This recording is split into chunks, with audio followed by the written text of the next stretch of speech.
You're listening to the Hour of the Time. I'm William Cooper. And I'm Pooh. And I'm Callie. Well, you guys want to do it? Yeah. Go for it. I pledge allegiance to the flag of the United States of America and to the republic for which it stands, one nation under God, indivisible, with liberty and justice for all. You see, folks, Pooh has been recruiting, and tonight we had a duet on the Pledge of Allegiance. Don't go away. Tonight, as usual, we'll be illuminating. Since the earliest times, man has venerated the element of fire above all others. Even the most untutored savage seems to recognize in the flame something closely resembling the volatile fire that he believes dwells within his soul. The mysterious, vibrant, radiant energy of fire was beyond his ability to analyze, yet he felt its power. It could be debated that as man sat huddled in the cold, in the darkness of the night, watching as lightning struck a tree, and the tree burst into flames, that man in his primitive form believed that he saw the presence of God. Indeed, it may have been this fire in lightning form that began the tale of the angel of light flung to the earth after rebelling against God, and man picking up a burning branch, keeping it alive, the living fire. When it began to grow smaller and the light grow dim, he would quickly rush and get another branch and light it afire and watch it until maybe he fell asleep and it went out. And the next time he found a tree burning from a lightning strike, maybe there were 2 or 3 in the party, and maybe they took turns and kept it going.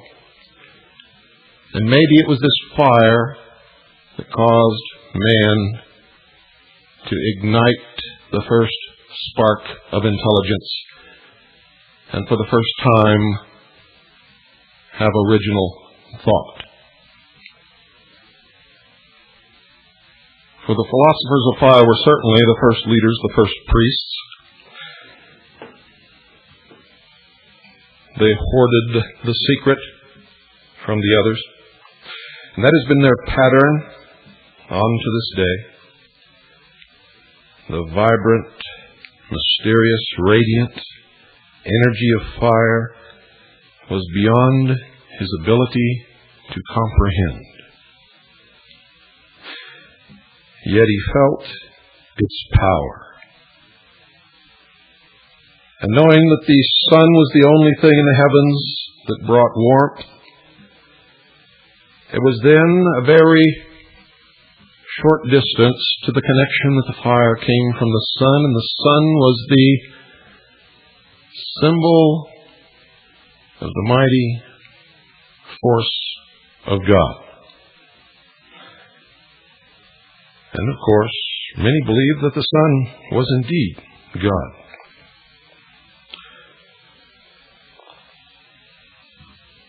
The fact that during thunderstorms, fire descended in mighty bolts from heaven, felling trees and otherwise dealing destruction, caused the primordial human being to recognize in its fury the anger of God.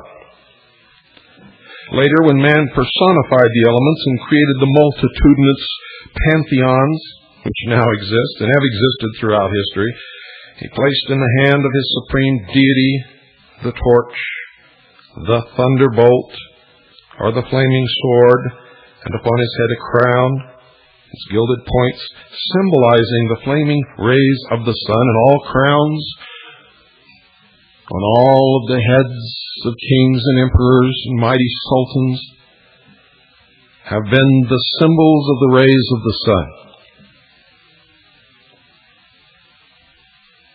The mighty Zeus, who dwelt upon Mount Olympus and was the patriarch of the gods, held in his hand a bolt of lightning. Mystics have traced sun worship back to early Lemuria and fire worship to the origin of the human race. In fact, the element of fire controls to a certain degree both the plant and the animal kingdoms, and is the only element which can subjugate the metals. And, indeed, without the sun there would be no life on this planet. Indeed, if we were just a little closer to the sun, there could be no life on this planet. And if we were just a little farther away from the sun, there could be no life on this planet, at least not life as we know it. Either consciously or instinctively, every living thing honors the orb of day. The sunflower always faces the solar disk. The Atlanteans were sun worshippers, they say in the legends of Atlantis, while the American Indians are remnants, at least of the earlier Atlantean people, they say in the mysteries, still regard the sun as the proxy of the supreme light giver. And many early peoples believed that the sun was a reflector rather than the source of light, reflecting the power and the beauty and the energy of God Himself. And it is evidenced by the fact that they often pictured the sun god as carrying on his arm a highly polished shield on which was chased the solar face. Now this shield, ladies and gentlemen, catching the light of the Infinite One, reflected it to all parts of the universe. During the year, the sun passes through the 12 houses of the heavens, where, like Hercules, it performs 12 labors. The annual death and resurrection of the sun has been a favorite theme among unnumbered religions. The names of nearly all the great gods and saviors have always been associated with either the element of fire, the solar light, or its correlate, the mystic and spiritual light invisible, what you may now call the ether. Jupiter, Apollo, Hermes, Mithras, Bacchus, Dionysius, Odin, Buddha, Krishna, Zoroaster, Zarathustra, Fohai, Eo, Vishnu, Shiva, Agni, Balder, Hiram Abiff, Moses, Samson, Jason, Vulcan, Uranus, Allah, Osiris, Ra, Bel, Baal, Nebo, Serapis, and King Solomon, On, are some of the numerous deities and supermen whose symbolic attributes are derived from the manifestations of the solar power, and whose names, ladies and gentlemen, indicate their relationship to light and fire. For Solomon, Sol-Am-On, is the name of the sun in 3 different languages. Most of you were not aware of that. According to the Greek mysteries, the gods gazing down from Mount Olympus repented that they had made man, and I bet you they still do, and never having given to the primitive creature an immortal spirit, they decided that no harm would be done if the quarreling, dissenting human ingrates, the whimpering sheeple of the world, were destroyed forever, and the place where they had been left vacant for a nobler race. And I bet there are many who believe that today. Really, look around you. Why should anybody come to save us? Are you sick? Or maybe you just can't see and can't hear. Discovering the plans of the gods, Prometheus, in whose heart was a great love for struggling humanity, determined to bring to mankind the divine fire which would make the human race immortal, so that not even the gods could destroy it. So Prometheus flew to the home of the sun god, and, lighting a tiny reed with the solar fire, he carried it to the children of the earth, warning them that the fire should always be used for the glorification of the gods and the unselfish service of each other. Prometheus, you see, was a tremendous lightning strike.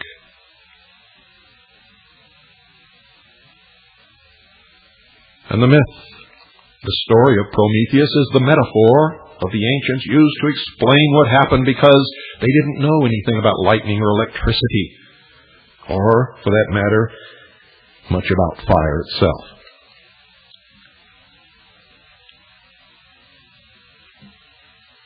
They burned the homes of their enemies.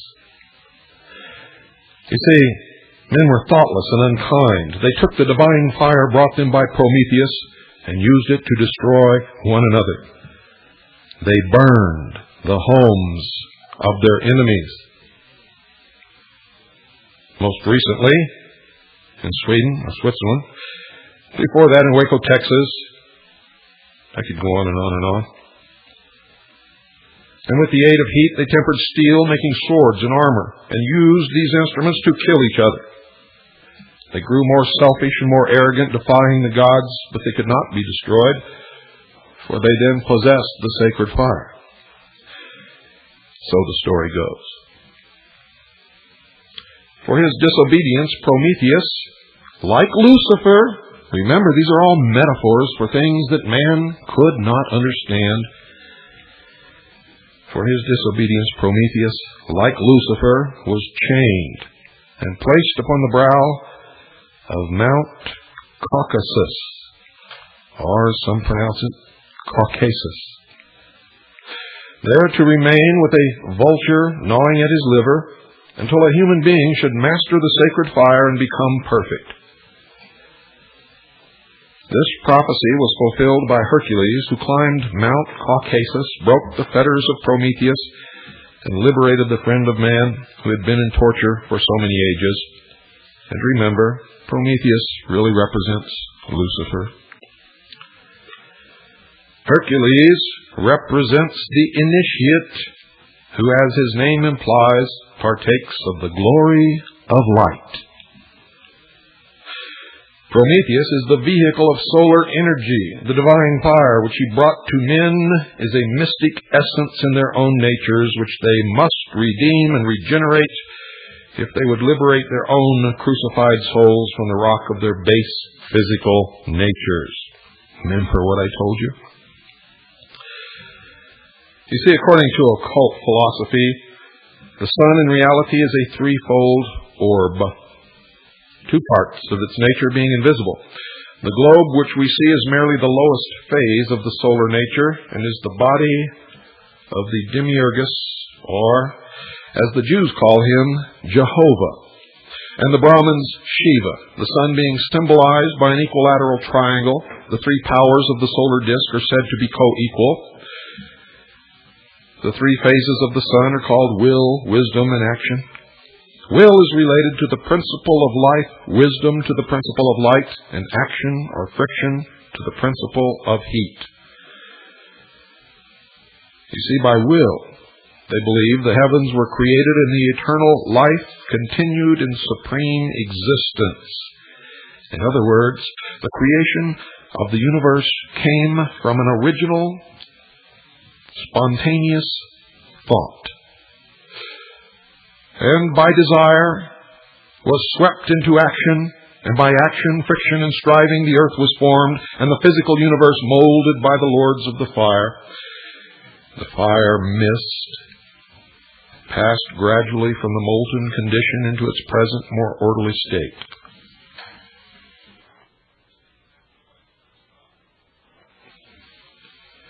Thus heaven and nature were formed, But between these two was a great void, for God did not comprehend nature, and nature did not comprehend the deity.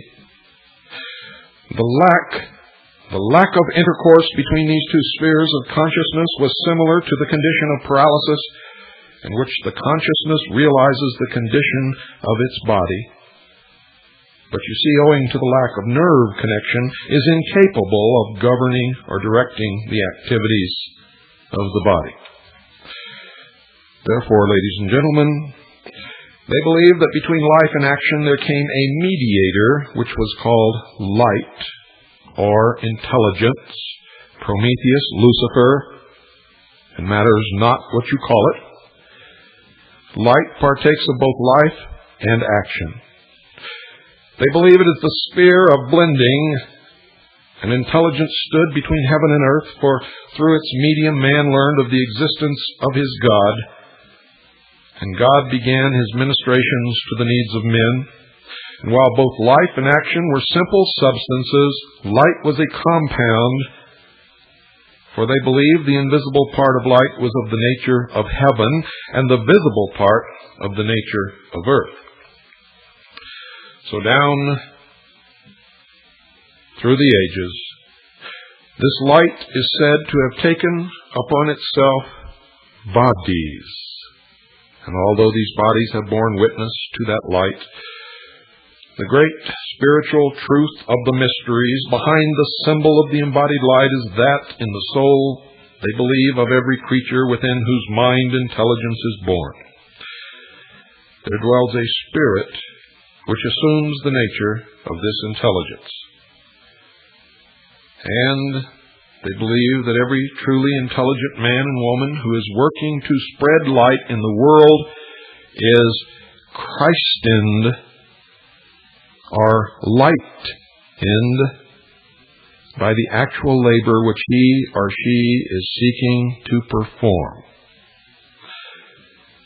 The fact that light, which represents intelligence, partakes of the natures of both God and the earth, is proved, they believe, by the names given to the personifications of this light. For at one time they were called the sons of men, and at another time the sons of God. The initiate in the mysteries was always instructed concerning the existence of three sons, the first of which, the vehicle for God the Father, enlightened and warmed his spirit. The second, the vehicle of God the Son, enfolded and broadened his mind. The third, the vehicle of God the Holy Spirit, nourished and strengthened his body. Light is not only a physical element to these people, it is also a mental and spiritual element. And in the temple, the disciple is told to revere the invisible Son even more than the visible one, for every visible thing is only an effect of the invisible, or causal, the generative force represented by an obelisk.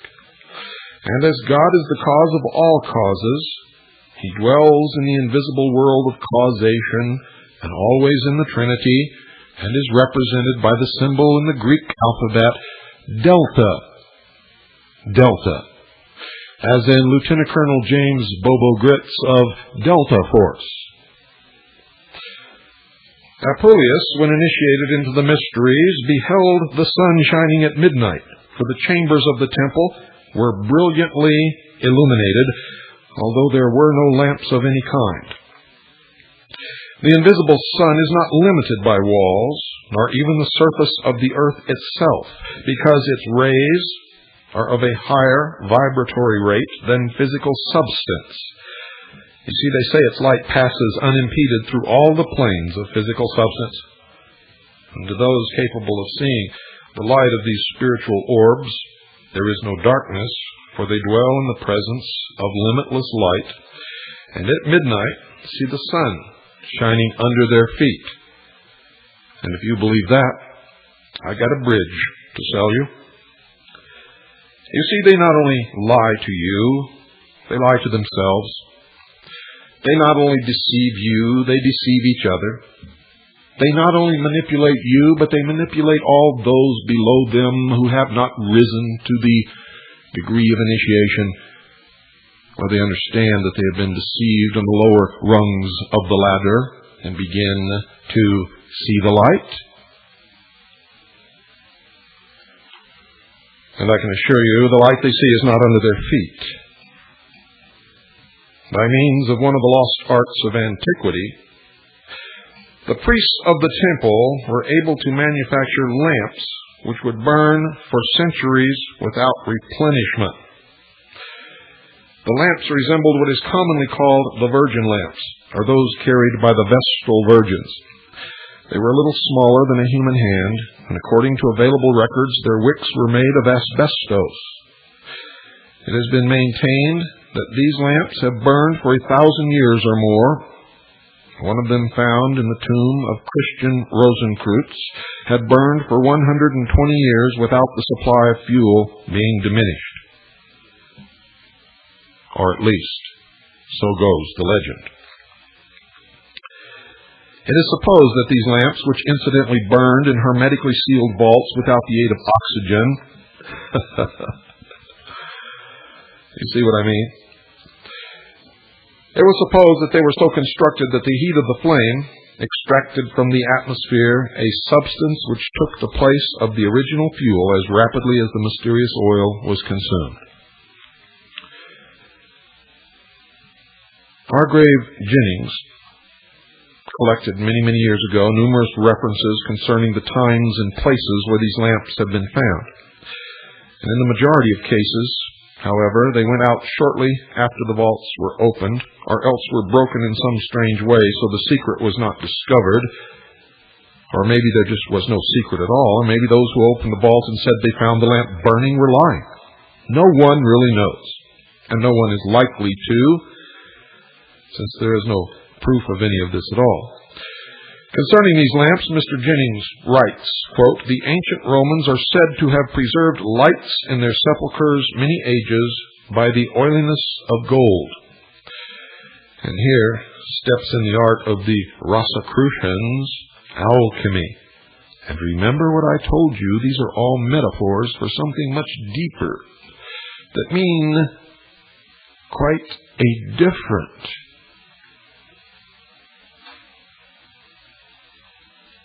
story than what you may perceive. This oiliness of gold, resolved by hermetic methods into a liquid substance, and it is reported that at the dissolution of the monasteries in the time of Henry VIII, there was found a lamp which had then burned in a tomb about 300 years after Christ, nearly 1,200 years.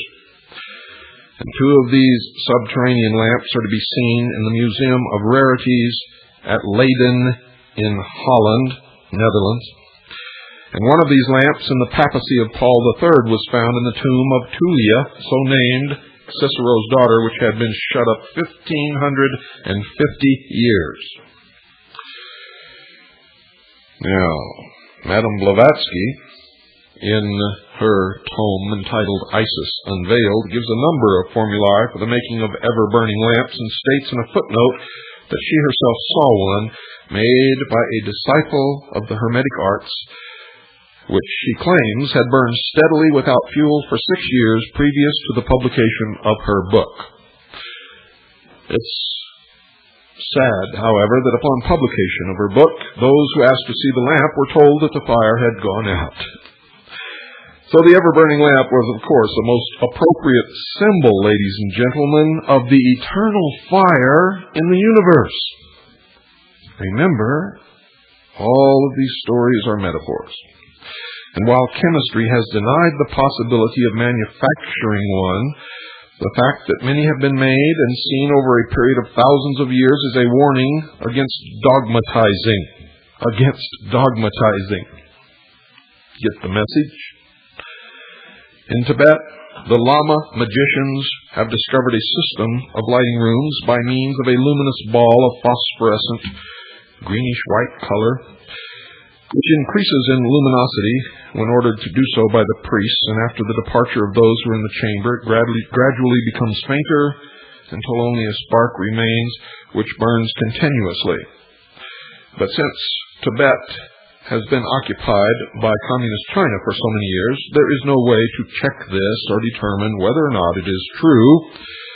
And after seeing the Dalai Lama at the Earth Summit in Rio de Janeiro, I wouldn't believe anything that he said. This apparent miracle is no more difficult, according to the mysteries, to explain than another performed by the Tibetans. You see, there is in Tibet a sacred tree, another metaphor, which sheds its bark annually, and as the old bark peels off, an inscription written in Tibetan characters is found upon the new bark underneath.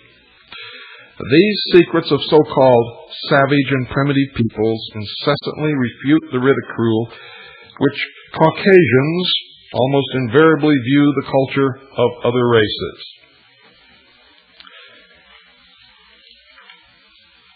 The Druid priests in Britain, recognizing the sun as the proxy of the supreme deity, used a ray of solar light to start their altar fires.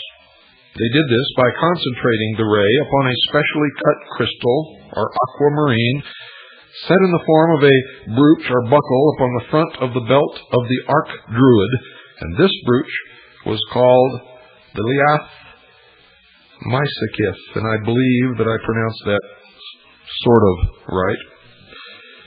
It's spelled Liath, the second word, Meisicith.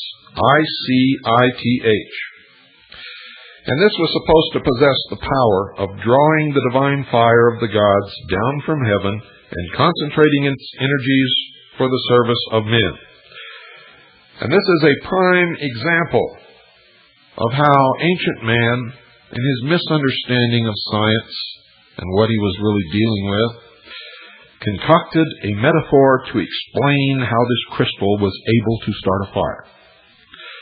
The buckle was, as we all know, of course, a burning glass or a magnifying glass. And many of the nations of antiquity so revered the fire and light of the sun that they would not permit their altars to be lighted by any other means than the concentration of the sun's rays through a burning glass. And in certain of the ancient temples, ladies and gentlemen, specially arranged lenses were placed in the ceiling at various angles so that each year at the vernal equinox, the sun at high noon would send its rays through these glasses and light the altar fires which had been specially prepared for this occasion. The priests considered this process equivalent to the gods having actually lighted the fires for themselves, and the sun was said to be doing the Father's work at the Most High.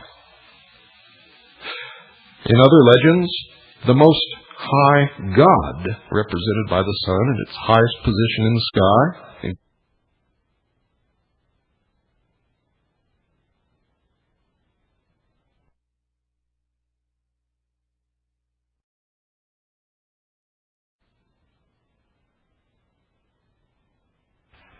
in honor of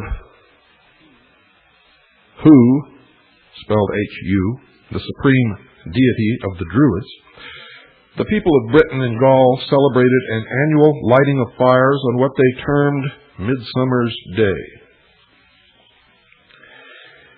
One of the reasons why mistletoe was sacred to the Druids was because many of the priests believed that this peculiar parasitic plant fell to the earth in the form of lightning bolts. Sound familiar? And that wherever a tree was struck by lightning, the seed of the mistletoe was placed within its bark. In the great length of time the mistletoe remained alive after being cut from the tree had much to do with the veneration showered upon it by the Druids. That this plant was also a powerful medium for the collection of the mysterious cosmic fire circulated through the ethers was discovered by the early priests who believed this and who valued the mistletoe because of its close connection with the mysterious astral light, which is in reality the astral body of the earth. And concerning this, Eliphas Levi writes in his History of Magic, and I quote, "The Druids were priests and physicians, curing by magnetism and charging amulets with their fluidic influence. Their universal remedies were mistletoe and serpent's eggs, because these substances attract the astral light in a special manner." The solemnity with which mistletoe was cut down, they believed, drew upon this plant the popular confidence and rendered it powerfully magnetic. Magnetic. The progress of magnetism, they believed, would someday reveal the absorbing properties of mistletoe. So they understood, and believe that they still understand, the secret of those spongy growths which draw the unused virtues of plants and become surcharged with tinctures and saviors. Mushrooms, truffles, gall on trees, and the different kinds of mistletoe are employed in the mysteries with understanding by a medical science which will be new because it is old. Certain plants, minerals, and animals have been held sacred among all nations of the earth because of their peculiar sensitiveness to the claimed astral fire. The cat, sacred to the city of Bubastis in Egypt, is an example of a peculiarly magnetized animal. You see, anyone stroking the fur of a domestic cat in a dark room can see the electrical emanations in the form of green phosphorescent light, and this must have surely titillated the ancient priests. And in the temples of Bast, sacred to the cat goddess, 3 colored cats were viewed with unusual veneration, as was any member of the feline family whose 2 eyes were of different colors. Lodestone and radium in the mineral kingdom and various parasitic growths in the plant kingdom are strangely susceptible to the cosmic fire, which today we know as phosphorescence. The magicians of the Middle Ages surrounded themselves with certain animals, such as bats, cats, snakes, and monkeys, because they were able to borrow the power of the astral light from these creatures and appropriate it to their own uses. For this same reason, the Egyptians and certain of the Greeks kept cats in the temples, and serpents were always in evidence at the oracle of Delphi. The auric body of a snake, they say, is one of the most remarkable sights that the clairvoyant will ever see, and the secrets concealed within its aura demonstrate why the serpent is the symbol of wisdom among so many nations. And of course, in the mysteries, as the snake sheds its skin, it is the symbol of death and rebirth or resurrection. That Christianity has preserved in part, at least, the primitive fire worship of antiquity is evident in many of its symbols and rituals. The incense burner, so often used in Christian churches, is a pagan symbol relating to the regeneration of the human soul and was in use long before Christianity even came along. The incense within the burner, made from the extracted essences of various plants, represents the life forces within the body of man. The flaming spark burning in the midst of the incense is emblematic of the spiritual germ concealed in the midst of the material organism of man. You see, the spiritual spark in the mysteries is an infinitesimal part of what they call the divine flame, or the great fire of the universe, from whose flaming heart the altar fires of all his creatures have been lighted. The spark of life gradually consumes the incense, so the spiritual nature of man, through the processes of regeneration, gradually consumes all the gross elements of the body transmuting them into soul power, symbolized by the smoke, and as a person ages, he therefore grows wiser. That was their explanation for the wisdom of the old and the deterioration of the body.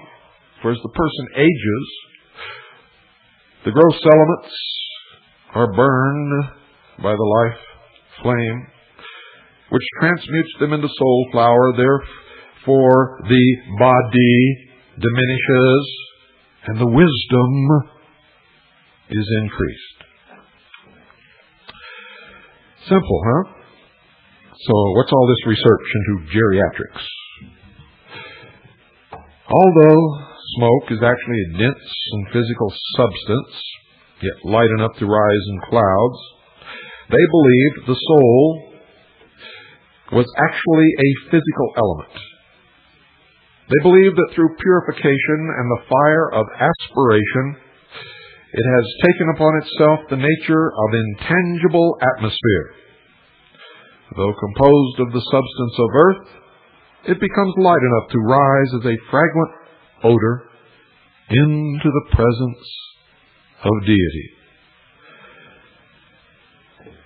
While some authorities have held that the form of the cross was derived from an ancient Egyptian instrument called the Nilometer, used for measuring the inundations of the Nile, others hold the opinion that the symbol had its origin in the two crossed sticks used by primitive peoples to generate fire by friction. In the History of Freemasonry, written by Mackey, 33rd degree Freemason, and this particular edition printed in 1898, there is only one cross listed in the entire 7 volumes. And it is the swastika. The use of the bell towers and campaniles in the construction of the cathedrals of medieval Christianity, also the more familiar conventionalized church steeple, may be traced back to the fire obelisks of Egypt, which were placed in front of the temples to the superior deities representing the generative force or the rays of the sun, the male principle. All pyramids are symbols of fire, while the heart used on Valentine's is merely an inverted candle flame and is not in the shape of the human heart and never has been.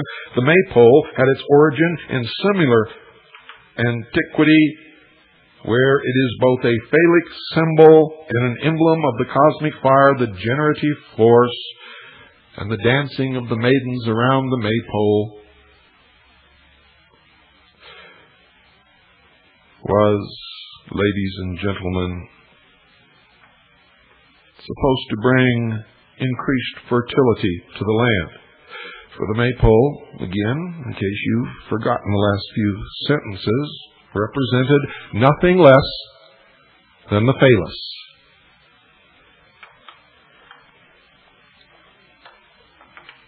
The prevailing custom of having churches face the east is, of course, further evidence of the survival of sun worship.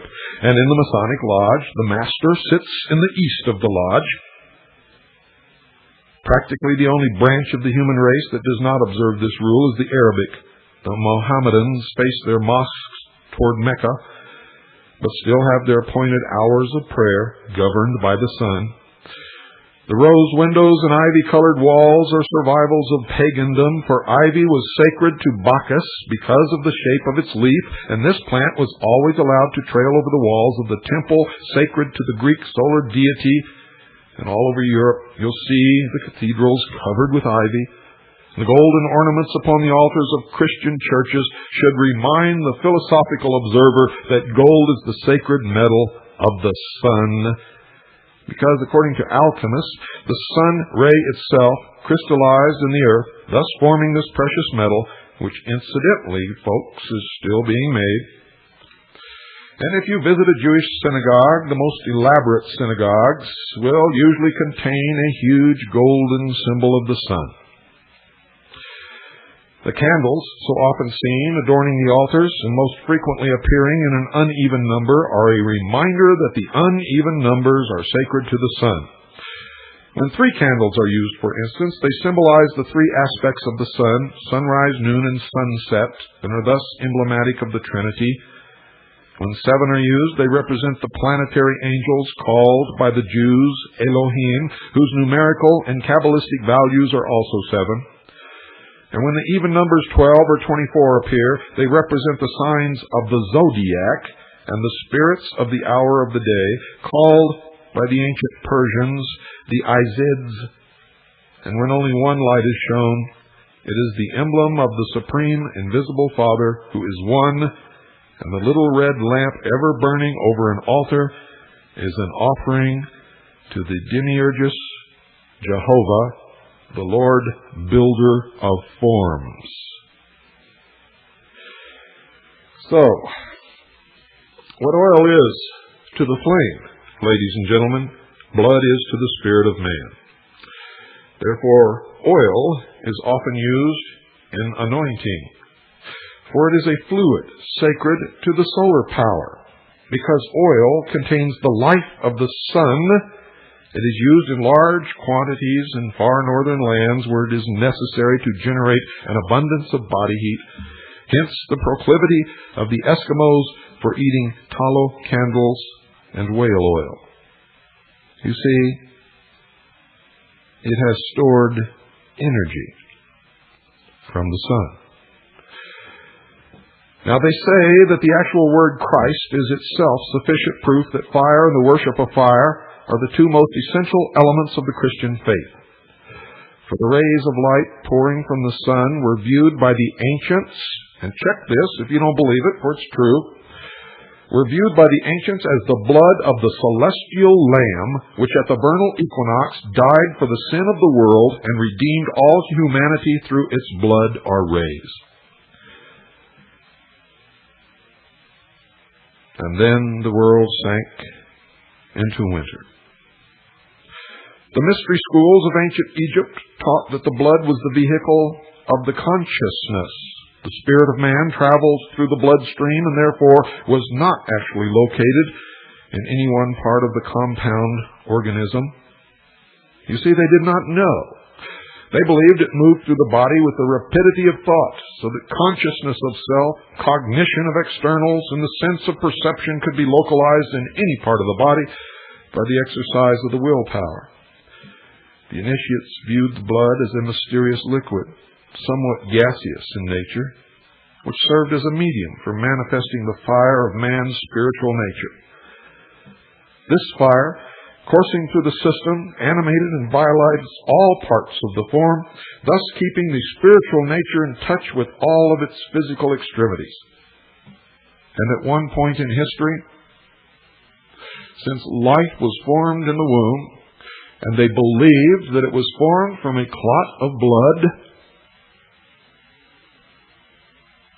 and the baby was endowed with intelligence. At one point in history, it was fashionable for those who could afford it to drink the menstrual blood of virgins, believing that this would make them wise. The mystics looked upon the liver as the source of the heat and power in the blood. Hence, the liver is significant, that the spear of the centurion should pierce the liver of Christ, and the vulture should be placed over the liver of Prometheus to torment him throughout the ages. I hope you're making connections, ladies and gentlemen. In this modern world,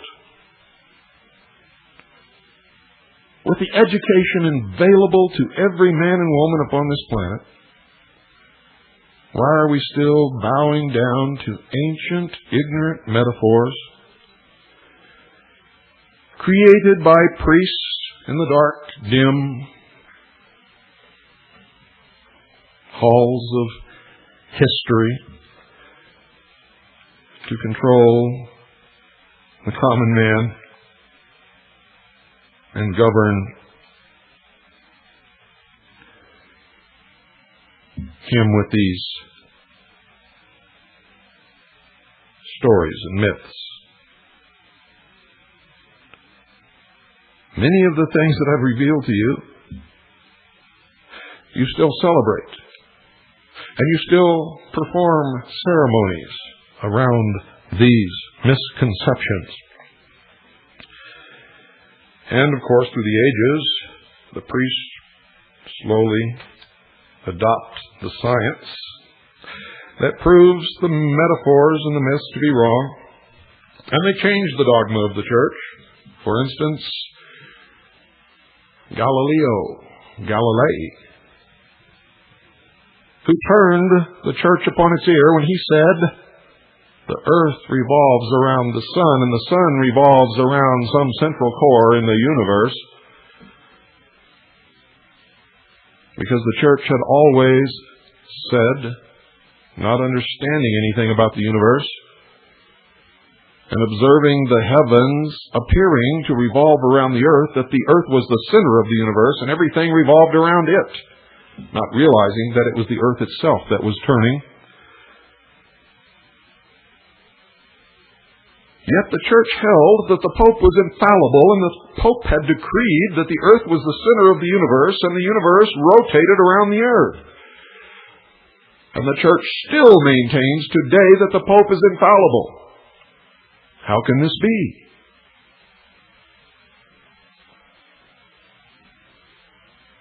When is man going to grow up? Why do we need priests and governors? Why? Because at the present time and throughout the history of the earth, we have been stupid, ignorant, and for the most part, apathetic. And remember, in the mysteries, a nation or world of people who will not use their intelligence are no better than animals who do not have intelligence, and thus are beasts of burden and stakes on the table by choice and consent.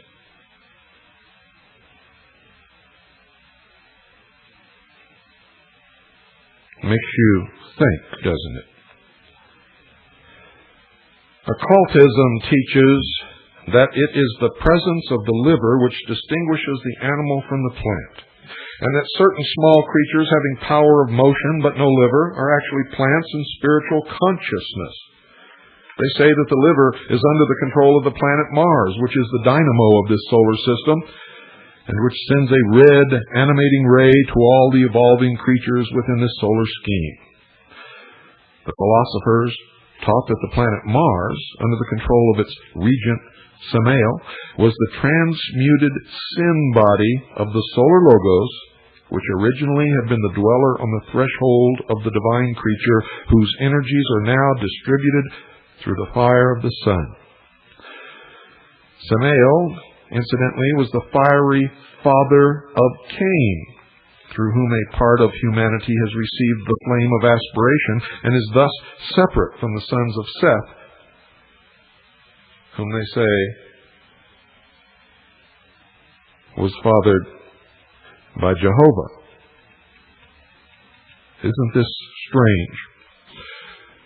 That you are told these things in church, you read these things in the Bible, they are taught these things in the mysteries, yet there is no way for anyone on this earth today to know any of these things. And if you'll read your Bible in Genesis, you will find that before Eve was ever created, God made man and woman. There were men and women on this earth according to Genesis, according to those of you who say that the Bible is infallible, and if you believe that, you must believe, because it says it, that God created man in His image. Man and woman created He them, and He did this before.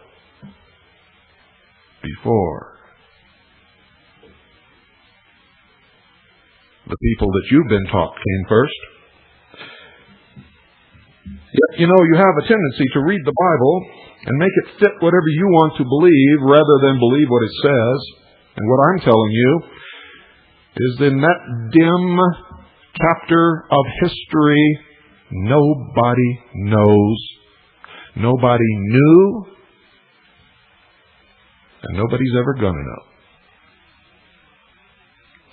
And there are battles raging on this earth today because there are people who believe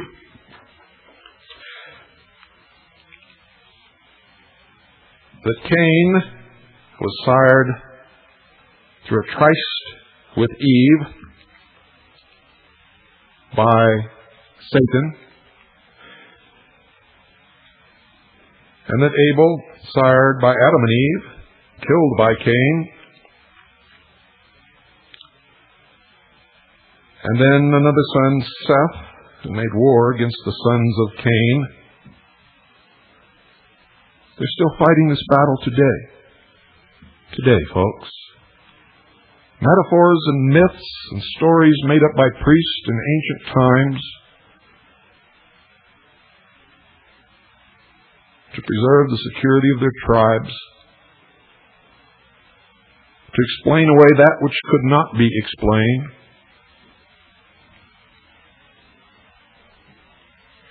And I'm not saying that it's bad to believe it. That's up to you. I'm just trying to impart a little intelligence here and there, and a little common sense, as my grandmother would say. If Jehovah is God,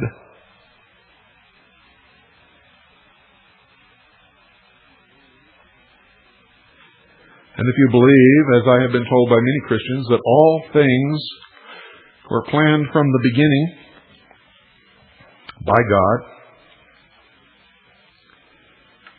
then you have to believe that God created Satan and Lucifer. And if God created Satan and Lucifer, God is a tool, or I should say Satan and Lucifer are tools of God, created for a reason. So how could they be evil? I'm not saying they are or they're not. I'm just trying to generate a little logic here. I'm trying to make you think. Think about this tonight, ladies and gentlemen. If that is true, that all things were created by God, and that all things were set in motion from the beginning, what does that mean to all of us? And why do we believe all these silly things that make it all mean even sillier things? What has happened to us? Good night. And yes, I believe in God, and God bless you all.